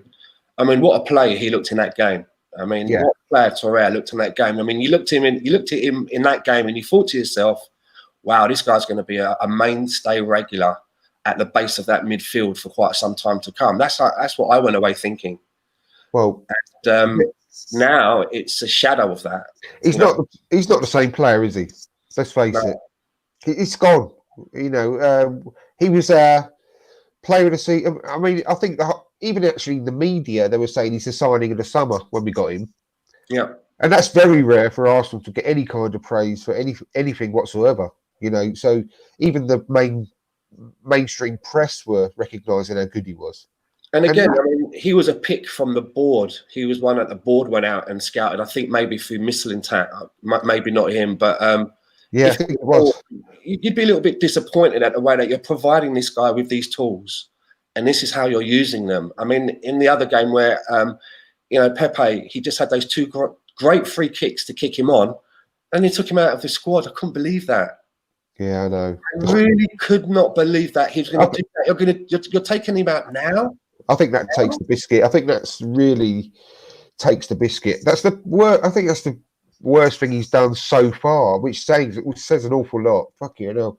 But I mean, he wanted a winger, as we all know, and they bought him Pepe, one of the hottest properties in Europe last summer. And now look at him. He was just about starting to find his feet, and then you take him out. I mean, there was those couple of games when Pepe first came where he played him through the middle as well. You know, you can see that he wasn't really comfortable there either. I mean, if he's come to a new country, he doesn't speak the language. He's a young kid. He's probably not been away from his family much in his life. He's come to a new club. At least do him a favour and play him in the position where he's most comfortable, to at least give him a chance. You know, just do what you've done. Just do what he was doing when he was in France. Do that here. Yeah, exactly. Complicate the issue for the lad. I really felt for him. Well, Ozil will be fantastic for him as well. And he hasn't had a chance yet to play with Ozil or Lacazette on the pitch. It just doesn't matter. I just don't know. Well, honestly, mate, we could just go on about this stupid buffoon all day, couldn't we? But like I said, it's just pointless. Just keep on going on and on and on about Emery, but he just keeps making it harder and harder not to because of the stupid things he's doing. You know, I have something quite positive, because your next show is going to be on the 23rd. Is that right? A week today, yeah. And that's a one day. The 20th. Oh, it's the 20th. Okay, 2 days for my birthday. And a little bird has tweeted me and said that you've got a very special guest coming on. Well, certainly have. Yes, they certainly have. The one and only Mr. Nigel Winterburn on next week, which I can't wait for. One of my heroes growing up. I mean, I've been thinking about this since I saw that you mentioned that he was coming on, and I was thinking, like, how the hell did you wrangle that? And I've got a couple of theories. One, you was backing out of the car park at Safeways. You backed Safeways, by me, yeah. You jumped out about to sort of like start effing and jeffing, and then realised it was a legend. Was it something like that? No, I'll take your insurance details if you come on the podcast. he's actually from just down the road from where I live now. Okay. He's from Nuneaton in the Midlands. So yeah, it's random because he's only from, I don't know, far less than 10 miles away from where I live now. So that's where he's from originally. But yeah, his story is fantastic. I don't know whether you heard his interview on the Football Ramble recently, a couple of weeks ago. No. Give it a listen. It's fantastic. Okay. Yeah, really, really interesting. And how he got to become professional. He's very similar in the respect of Ian Wright coming into the professional game quite late on, really. But he didn't have the usual apprenticeship that you'd sort of normally recognise with a player that's reached his level. So yeah, it's really interesting, really good stuff. So, and he talks about his time with the crazy gang and all that with the. Oh yeah, that's right. Yeah. Wimbledon. So yeah, it's worth a listen to. But please, yeah, anyone that's watching now or listening later on podcast, make sure you don't miss that episode next week because I can't wait for it. And without Nigel Winterburn, we wouldn't have done an awful lot of what, great moments in our history. I mean, he put the ball onto Adam Smith's head in 1989 at Anfield, for example. So got a lot to be thankful for of Mr. Winterburn. I went to his testimonial against Rangers. Did you? Oh, Yeah. fantastic. Yeah, I used to have a thing about going to testimonials when I lived back in the UK, and he was one player because for me, it was always about making sure that player gets a nice little send off, and a little little bit of extra cash, whether they want to keep it or donate it to a charity or something like that. That's it. I mean, that's what it used to be back in the day, didn't it? To when players didn't earn a fortune, Yeah, it used to be top up a pension fund for them. I mean, back in the day, you remember? Oh, what do you remember? Michael Thomas, who scored the second at Anfield that night, he was earning 250 quid a week at the time. Wow. Can you believe that? Wow. It's just, it is literally. And when you said earlier about missing the old days in lots of ways, and I mean, I started supporting Arsenal in 1980, so can't be that far off. Yeah. Your time as well, and I do. Someone put out a beautiful picture yesterday on Twitter. I don't know if you saw it. A picture of Highbury. It was just the most glorious photo I've seen for a long time of Highbury, and it so many memories flooding back by seeing that photo. And what a stadium that was! And I really miss that stadium. I must admit, the times I've had there, the memories that have been built up there, and just how beautiful it was. The old North Bank when it was all terracing, and it's just phenomenal. And there are so many ways that I miss those days. And it was all open at the side as well, where I used to walk in, and used to let you in for nothing when the reserves were playing every week. You just go in there and sit in there. I think with the East Stand, I don't know. Anyway, and it was just great. It's just such a lovely atmosphere. I used to meet the same people there every week that you used to see on Saturday as well, and meet them there and watch the reserve games for nothing. Yeah, it's just a wonderful time, and it was very simple back then. And do you remember in the back of the newspaper, you used to get the club call in the way you used to get all the up-to-date information is ring this premium number in the back of the paper. And I used to think, oh my God, I've got to quickly ring before Mum gets home after I got home from school just to find the latest news from Arsenal. And he used to keep me hanging on like a cliffhanger at the end of a soap opera every week, saying, oh, we're going to have some big transfer news dropping tomorrow or something. And you make your ring back again and again and again and every day. And your mum and dad get the phone bill and it's like 150 quid or something because you've been ringing club call all the time. There's a couple of questions in here. I just saw one from Ryan, who's in the box here, talking about Mesut Ozil. And he's asking, do you think Mesut's performances have made Emery look like a bigger fool than we know he is? And I actually thought that Mesut Ozil had a really poor performance at Leicester. Did you? I thought he was one of our better performers, to be honest. Yeah. Okay. I had some stats on that. I totally understand what you. But a lot of the stats don't show what you can see with your eyes, though. A lot of the time as well, we're just much more fluid with him in the team, and it's just such a shame that we ain't got Pepe in the side as well. Because you know what really helps Mesut as well is having two wide players either side of him to interact with. Check out these stats, and he says 2 passes into the box. This is the Leicester game. 2 passes into the box.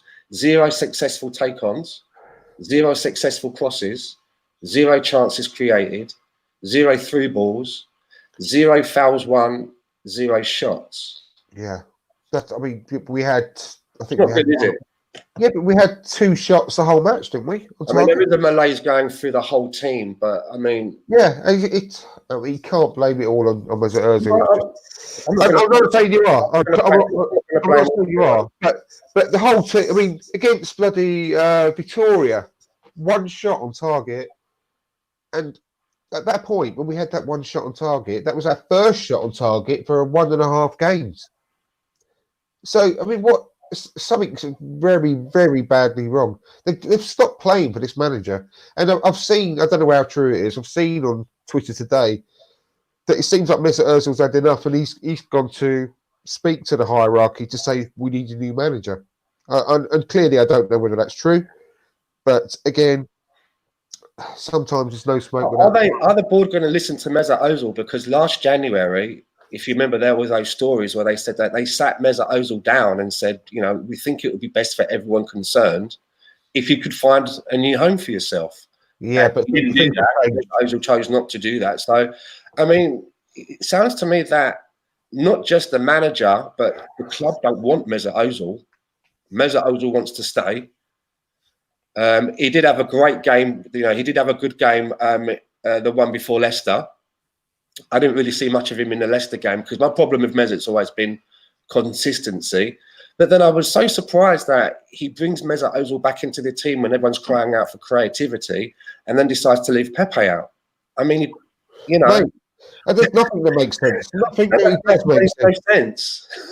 It's just absolutely craziness. And I mean, in this case, like I've said earlier briefly, I don't think we can blame the players for the way things are going completely, because yes, they can do better, but there's so much fundamentally wrong with everything that is going onto the pitch.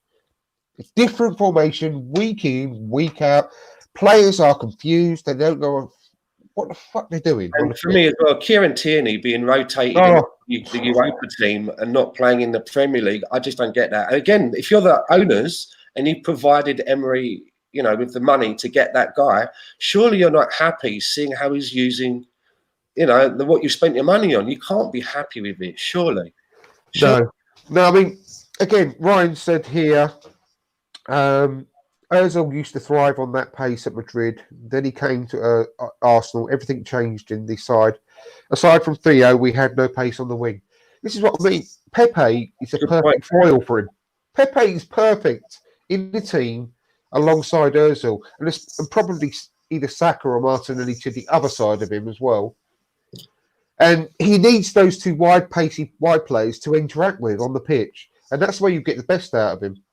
And that's the way Pepe would get the best out of himself with Ozil on the pitch as well.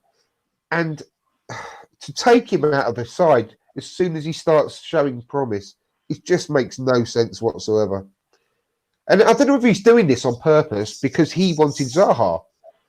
I just don't know. I can't get my head around why he does these things. It's just like makes no sense. He didn't want Torreira. He wanted Bonzi, so he leaves Torreira out or plays him as a striker. It was only just a couple of weeks ago that he then came out and said that he wanted the guy that went to Liverpool as well. Fabinho's, yeah. So, I mean, if you're Lucas Torreira, you've got to be sitting there thinking, well, this guy just does not fancy me whatsoever. He wanted, you know, the world and his brother before he wanted me. No. And Mike Josephson on the comments has put, did anyone have anything good in the second half? No, you're right. No, you didn't. And we're creating that little that it's just getting literally embarrassing that we can only muster one shot on target against Victoria. I think it was one or two, no more than two against Leicester. And it's just a joke because it weren't that long ago. I think it was only a couple of seasons ago we beat Leicester 5-2.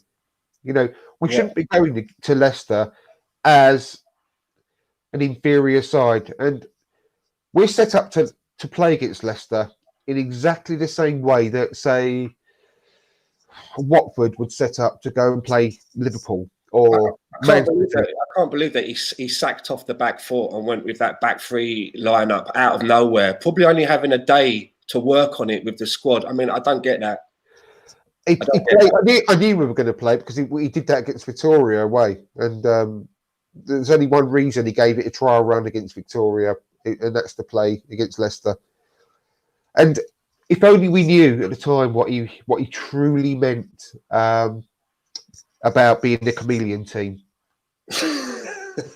Because we literally change in every single game. He changes the squad around more time than I change my underwear. I know.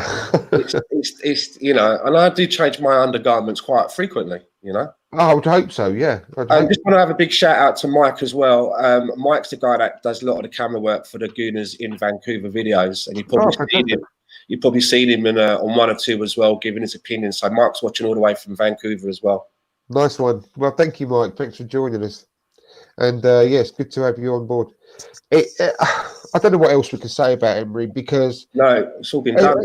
It's just like prodding a big boil. You know, it just gets worse if you just keep squeezing it and prodding it, doesn't it? It's just, Do you believe any of the talk that was going around about Luis Enrique? Because it's the talk about it seemed very deep, and there was a lot of information. It wasn't sort of a light piece saying that they've just given him a ring. There was lots of talk going into it. I don't believe it. I don't believe it myself. Well, he's bound to know Raul. Raul's bound to know him because I think they crossed paths there, didn't they? Yeah, I mean, bound to know him. Yeah. From what I've heard and read, he is not denied it, Luis Enrique, but he said that he's not interested because it's too early for him to come back to football. Right. Yeah, I mean, I don't blame him. Obviously, I don't know how you'll ever get over something like what's happened to him. You can't, can you? You just learn to live with it. So, if he never came back to football again, other than maybe being a pundit or something, you can't blame him, to be perfectly honest. And I wouldn't want the stress of being a manager if I was in his situation either. But whether he would have been the right man, I don't know. I'm not going to say I know an awful lot about Luis Enrique. So I know that he likes to play good football. That's about as far as I know. I'd have to do a bit more looking into him, but it's not a goer anyway, from what I know. Speak English. I don't know if you know if he speaks English. Has he got part of it? Because I think that's going to be important for the next guy. Well, that's the issue with my God, my brain's gone completely dead. Allegri. Yes, thank you. Allegri. I don't think he speaks a word of English either. And that's got to be a problem. I don't know why. When there's so much option across the world, why would you go for someone in your country that doesn't speak your language? I don't get it. You know, it's not as if that person is the only one you can go for. Yeah. So, I don't know. I mean, for me, you need to look at people like Chris Wilder as well. You need to get rid of this snobbery about having to have a big name foreign manager from abroad and just go for a good candidate. Like that when we went from George Graham from Millwall. And that's a different generation, I know. Yeah. But when you look at Chris Wilder and what he's done with that team and what he's done with his previous clubs as well in the lower leagues. Do you think our fan base would accept an appointment like that? I don't give a monkeys. If he started winning football matches and playing the football that he's playing with Sheffield United with the better quality player and squad, it would take him no time at all to win the fans over. If we're winning football matches, the fans wouldn't care where he was from. So if he got some reaction to start off with, who cares? He's got a thick enough skin to deal with it, and he wouldn't put up with any shit from his players. I mean, he hung his goalkeeper out to dry in front of the media, and they all respected him for it. Yeah. You know, it takes a certain man to do what he's done. He schooled Unai Emery with a team of League One players. I've said that 100 times, and it's true. It's a big shout for Eddie Howe, but I don't buy into that either. No, I don't rate. I can't say I rate him. You went to Burnley for a year, and that seems too big. Am I right? I might be wrong. I thought the job was a bit too big for him at Burnley, so he went back to Bournemouth. So I don't know what exactly went on at Burnley. He only went there for a season and went back, right? It was it was a long time ago for a start. He was very young at the time, but it was too big a job for him. He looks about 12 years old now. Well, exactly. So that tells you. I like the way he plays football. Yeah. I the way that he's kept the team in the division has been nothing short of phenomenal. However, there's a fundamental problem with his coaching somewhere.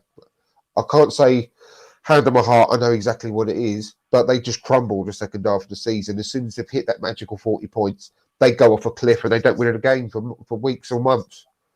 And you can look yourself, just look at the history. When they hit that when they're safe, they hit that magical 40 points, they just plummet and they look like a relegation team the second half of the season. And there's something fundamentally wrong there. And it's more likely, because it happens all the time, they don't kick on and they don't finish in a massively high place anymore. They just crash and burn. And that says to me that it's a mentality issue, that once they're safe, they take their foot off the gas. And that worries me about him, to be perfectly honest. Tony Turner has I went to school with a guy called Tony Turner. I don't think you're him though, but he says, pay Rodgers the money and let's move on. Do you think then that How does it work when you buy a manager out of their role? Do we have to give like 6 months notice? Or would we have to say at Christmas? No, you just got to come to an arrangement with the. I mean, he left Celtic in February, didn't he? Oh, yeah. It's not that's a far worse time of year to leave than now. But it's just a case of coming to an agreement with Leicester. But Leicester are probably one of the richest clubs in the league at the moment, with money in the bank. So would you have to pay Leicester the remainder of his contract? If he had 3 years left in his contract, would you have to pay that to Leicester or what? You'd have to get permission from Leicester to speak to him for a start, and they wouldn't give it, would they? And even if they did give it, they don't need any money, because they just sold the centre back to Man United for 85 million, and they didn't replace him. So that's just sitting in the bank for a start. And I don't know whether they sold someone else as well. I can't think. But anyway, they're a very cash-rich club. And their owners are extremely wealthy. Maguire, didn't they? Yes, that's what I mean. Yeah, they got 85 million for him. Yeah. So it's not as if they need the money, and they've got very, very ambitious plans, those owners. And they're just about finishing off a brand new training facility, which is completely state of the art. And that club is seriously going places. And I'd say the only thing we've got to hold on to is Brendan Rodgers' ego. Is the only way he would come to Arsenal to be the one to make a success of being the one to take over from Arsene Wenger. I know he wouldn't be immediately. Do you think on paper we've got a better squad than Leicester? Yes, like I said to you. But if you go back to last December, no one would have said that Arsenal players wouldn't get into the Leicester team because they were doing shit under Carl's what's his name again? I can't remember. Claude Puel, thank you. Yeah. I don't know what hell is going on with my brain tonight. But yeah, under him, they looked dog shit, didn't they? And they had the same players at the time. And I was last season. I was banging on and on and on about James Maddison and a couple of their players, Ben Chilwell as well, and people were just like rubbishing me, the same as they would rubbish me now for saying that Chris Wilder would be a good option for us. They wouldn't have it. But now people can't get enough of James Maddison, and Tielemans is another one I was going on about, and Ben Chilwell, because at the time it was just Leicester. Now we don't want to buy players from Leicester. You don't want to buy players from fucking Juventus or someone like that because it's yeah. But now they're all the flavour of the month. But back then, no one would have said that. Oh, no Arsenal players would get in the Leicester squad. But now, in that short space of time, Leicester are the best team in the world and going to be challenging for the title. And none of our Arsenal players will get in their squad. Well, I'm not having it. If you had a decent manager in charge of Arsenal, we started winning games and winning games comfortably, like we should be, 2 or 3-0 against teams that are below us in the league, then all of a sudden our squad looks amazing again with no changes. It's not going to be take a coach an awful lot to make this team an extremely good team. Just play players in the right positions on the pitch. Tell them to go and express themselves and enjoy themselves again, and do what comes natural to them. Get them set up nicely so that there's no gaps between the defence and midfield and the strikers. And lo and behold, we'll probably go and smash someone 4-0. In the same way, Brendan Rodgers has put his arm around Jamie Vardy and brought him back up to goal scoring. 100%. Giving him back that confidence. That's exactly. It's almost like it's the last piece of the jigsaw puzzle that we're missing, as far as I'm concerned. Is a really good coach. Yeah, exactly. We definitely need a couple more players, but we're not a million miles off, mate. Honestly, no, I don't think so. We could probably do with a left winger, a really good commanding defensive central midfielder. If we're being greedy, we could do with a backup right back and a backup left back, and obviously a really good Koulibaly type centre back. And that's pretty much all we need to be a very, very good team, challenging. Probably another striker as well, I'd say. Yeah. Yeah. Eddie. But not. And that sounds an awful lot, but we got 6 players in last summer. You know, it can be done quite quickly. I'd say if we could do it over the January window and this coming summer window, if we had the right guy in place. But it's all down to having a good coaching, and that's it. And that's what's so important, that we don't hang about, because if we got someone in now, he could have a few weeks with the squad before the January window, give his recommendations, and he'd have a lot more time to get the team gelled before next summer, and we could really properly kick on next season, because this season is a write-off. Yes, we might have a go in the Europa League, but that is literally all we've got to go for now. We're out of the top 4 running already. Like I said, we've got to win 18 games, around 18 games, even though I think I've got the maths slightly wrong earlier. There has to be a big collapse above us as well. A massive. we need the dice to roll in our direction now. Definitely, yeah. It's not. I wouldn't say it's in our hands anymore at all. Well, it's obviously not, because we're 8 points off it. And to ask the rest of those teams, Chelsea might fall off a little bit because young players can be very inconsistent. But I wouldn't say that Leicester's team is particularly young anymore. Of course, they have got young players, but I think the average age of their team the other day was 24. So they're experienced now. They're not like proper wet behind the ears. So I can't see them dropping off much at all, if anything, if at all, to be perfectly honest. We just need Liverpool to lose a fucking bastard game so they don't go through the season invincible. Yeah, that's a big fear. Bloody, that'd do my head in. Really would do my head in. Because that's the only thing we've got to grip hold of now at the moment. Because you know what will happen? Well, if they get invincible, then it will be just weeks and weeks of comparing the two invincibles, the manner of how they won it, and who is the better invincible, and blah blah blah blah blah. Yeah, exactly. I'm just reading some of the comments. He won 1 game. Mike is saying, Ryan, agree. Under Emery, the season is a write-off now. To think after our next match, we could be 11 points off 4th. Do you know what? I said this earlier on Twitter to someone, and I can't remember who it was I tweeted to, but Southampton game after it's pretty much down as a given. And regardless of what the hell has been going on at Southampton recently, I still think that Hassan Hutel was a real coup for Southampton to get him, because he's a very good quality coach.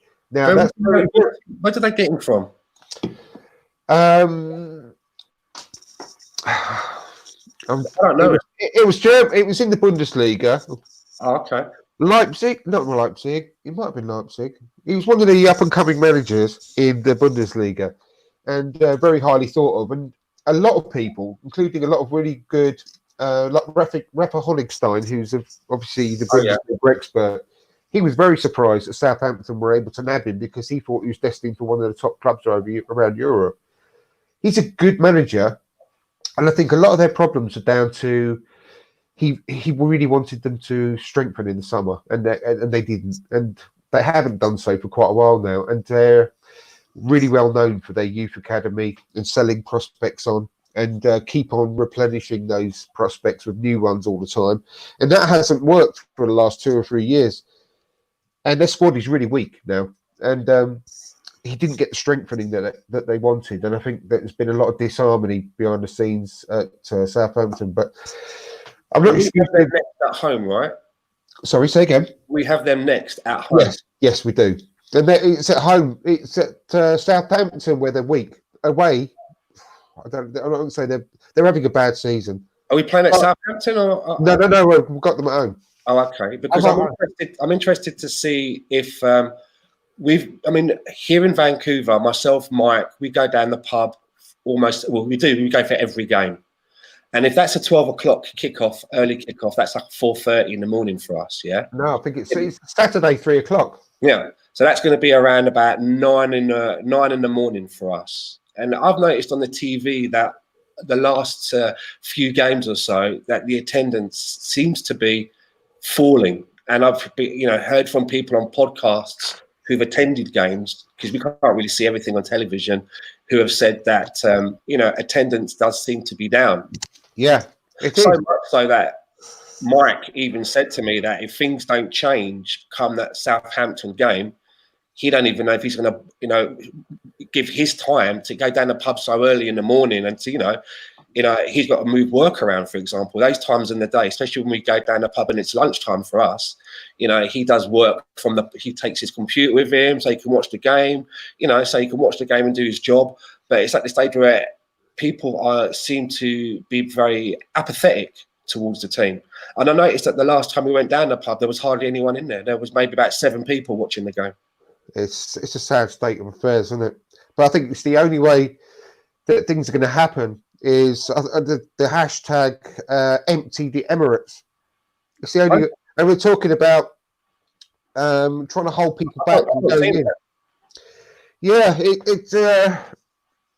I back it 100%. It's to try and get people to not go into the ground and take their seats for the first 30 minutes, and it's the only way that it's going to start getting the message through to the board that we can't just be taken for mugs. As I say, that a lot of the stuff they're saying to us, putting out to us and feeding us, they just think we're idiots.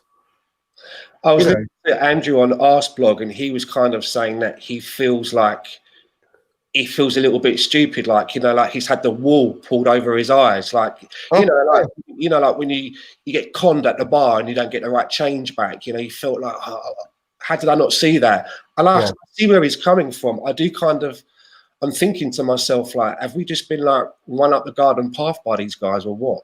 Well, I said I did a sort of an impromptu show last weekend with Ryan. I don't know if Ryan's still watching at the moment, but I said it on that pod as well that I didn't want to come across as sounding all pathetic and sort of woolly, but the way I put it was that I would feel really let down by Raoul and Edu and Josh Kroenke if it turns out that they just fed us a load of bullshit in the summer as well, because I bought it and I really did give them a chance, and I felt really encouraged by the summer and the fact that Josh Kroenke seemed to be the one that would really take Arsenal to his heart. I know he's got other things to look after, but he genuinely came across as not like a passionate fan, clearly, but he came across as someone that would actually care about results.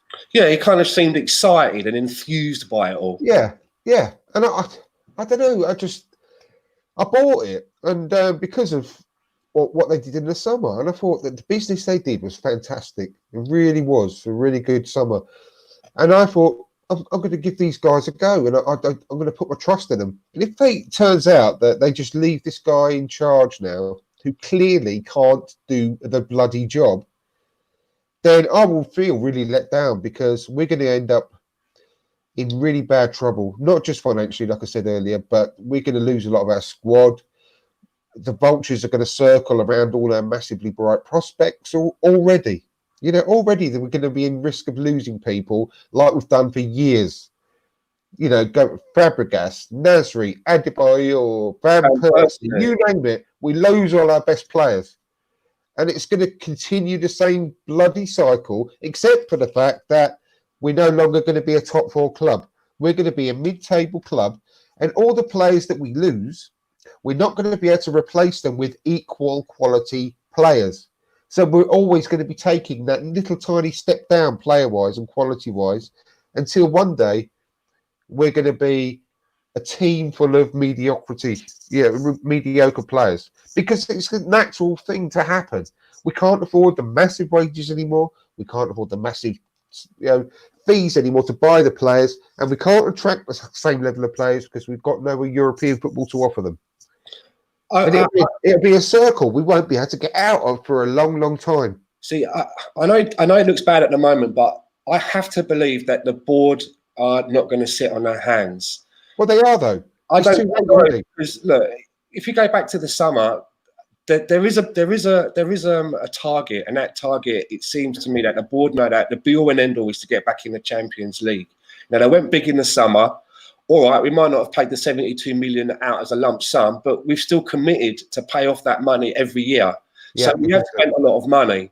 And, you know, they did that to make sure that we could get into the Champions League.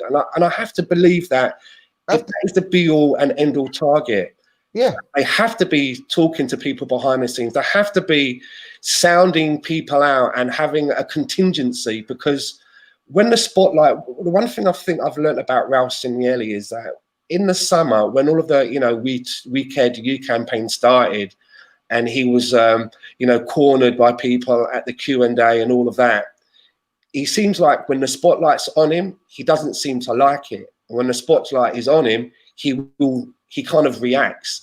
And he's definitely put the spotlight on him by saying, you know, we're backing the manager. Although we're not silly looking at results, we are going to back the manager. And I suppose they have to somehow make Emery feel at ease a little bit so he can do his job comfortably. But if the target is the be-all and end-all to get into the Champions League, surely they're going to pull the trigger, I would say, maybe come Christmas time if things don't improve. How are we going to get the top? How are we going to get the Champions League at Christmas time? Right, Europa League? Can you see us winning the Europa League under Emery when things are only going to get worse and worse? I'm clinging here, I know, but I know, but I'm just being realistic. We are playing dog shit football, and we can't beat the most basic of teams. Because to me, they have to, because it's almost like we do have to, and he ain't doing nothing. It's like you turn 18, it's like your dad buying you a brand new car, but refusing to give you any driving lessons. Exactly. Do you know what I mean? It just doesn't make sense. No, it doesn't. And I've given you the maths already that we've got to win 18 out of 26 games. 18 out of 26, which gives us a leeway of 8 games, and all the rest we have to win. And there's no chance on earth that we're going to do that. We are out of the top 4 race already, and it's only November. You've got to be realistic. Do you think there's any chance then? I know the board have said that they're backing him, but what do you think? Do you think there is any chance that the board are going to change him during this interlull that we have? I really hope so. But now they've given him the dreaded vote of confidence, you're going to be looking at probably within the next month. So that's Christmas, isn't it? Yeah. If you look at it on average, when a manager gets the dreaded vote of confidence, that gives them 2, 3, 4 games. So, you know, I think our next game is obviously, it's a week Saturday, isn't it? Yeah, 20. Yeah, it's a week on Saturday. The next match, the 23rd, against Southampton. So, when you've taken that into account, and then the next match after that, you're virtually pushing December already. We've got a lot of matches coming up. I know, and I'm absolutely fucking dreaded it, I'll tell you. So we play on the 23rd of November, the 28th of November, and the 1st of December. Yeah. So it's Southampton, and then Brighton. There's such a big fixture list coming up between the next game right up until Norwich, isn't it? Southampton, Norwich, and Brighton, I think, next 3 league games. But even after that, the games, there's not lots of gaps between the games, you know. I didn't finish off before, and I'm gonna have to start finishing up soon because we've been going nearly 2 hours. But I was talking about the Southampton game and Ralph Hasenhüttl. It's not going to be an easy game, mate. I really, really don't think. They're going to be scrapping for their lives. He's going to be scrapping for his life as a manager. The players are going to be scrapping for their lives as well. And they're going to want to put in a really good account of themselves after the recent results they've had. And they put in a good performance against City, didn't they? After that 9-0 loss. Yeah. 2 games against City, they put up a really strong performance against them. They lost their last game pretty disappointingly.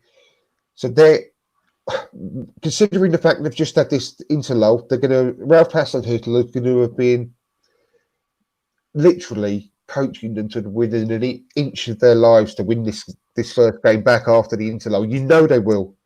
And you know for a fact that their strikers are going to be like prime Ronaldinho and prime Ronaldo against us. And I wouldn't be surprised at all. We'd be doing really well to get 3 points. I wouldn't be surprised if we get 1 or even none. And I'll say that now because they're going to be better prepared than we are under Emery. My match prediction is going to be almost the same prediction I've had for every single league game this season, and that is 3-1. We will be lucky. We'll be lucky to nick a draw. Yeah, we will. I'm looking at it at the moment. We will. And do you know? And then these are almost the worst games we could have had because Norwich are at the bottom of the league. So we've got the second bottom and the bottom, I think, both of them, if I'm right. And what do you think? Norwich are going to roll over and let us tickle their tummies as well? No.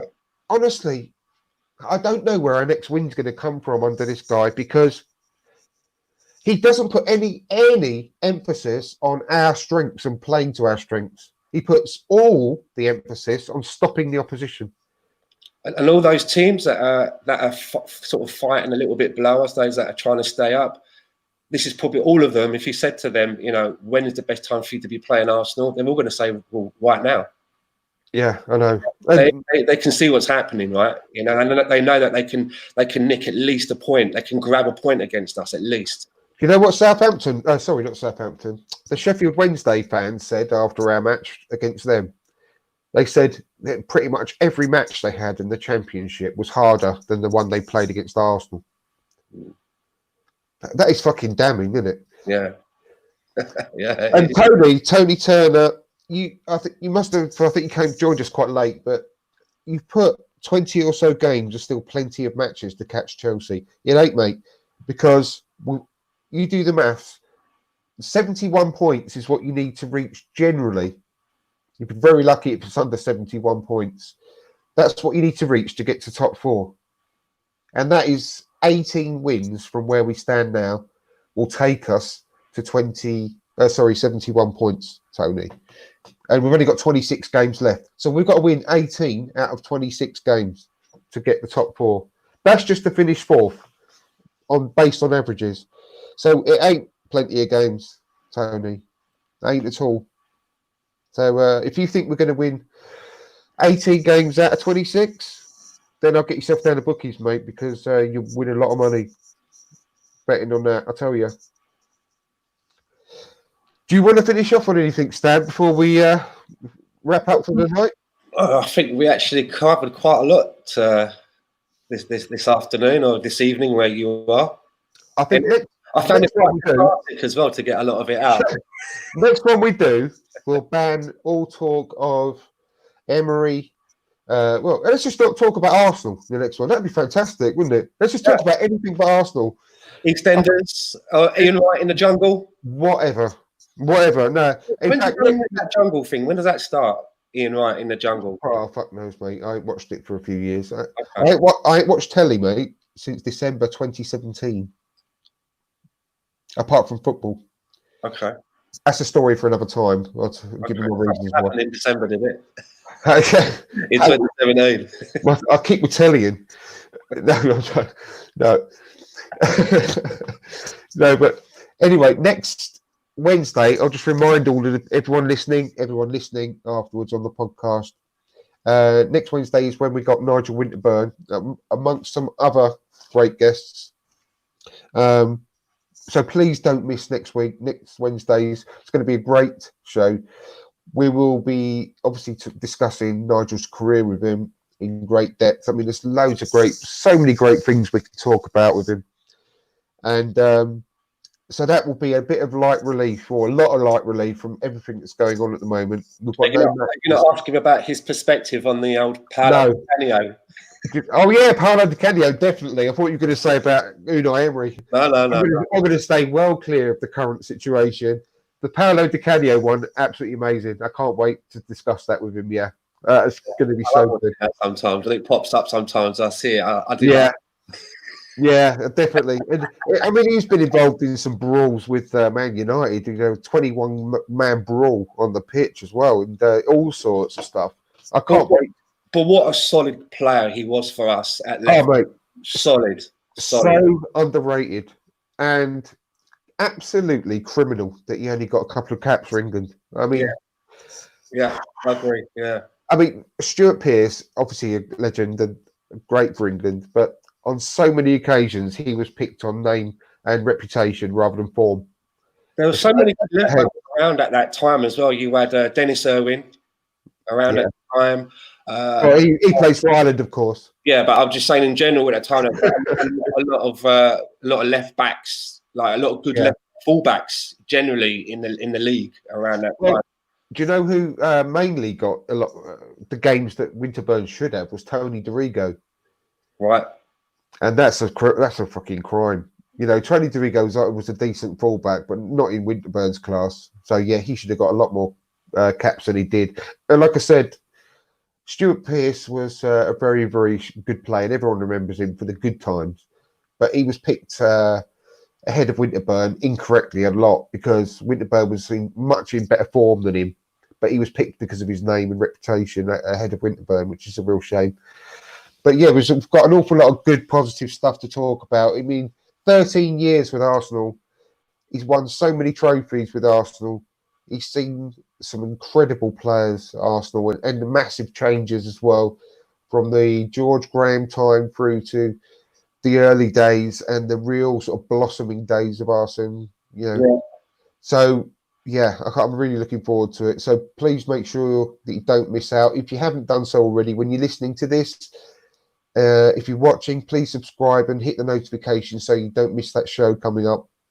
And obviously, it's going to be live.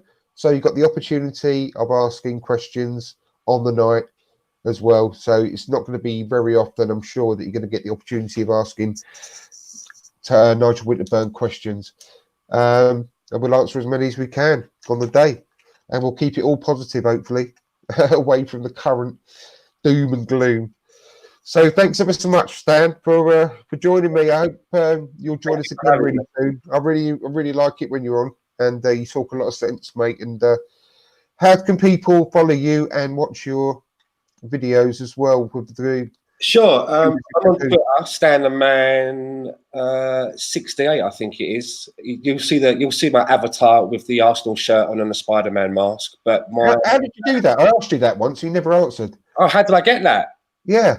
There's a guy that was on Twitter that uploaded it just as a picture. Ah, right. I saw it and I thought I'm having it as my profile. Yeah, I don't blame you. It's awesome. I think it's the best avatar on Twitter. Cheers. And also we do the post-match reaction videos, which you can find on Sunny TV Unfiltered's YouTube channel.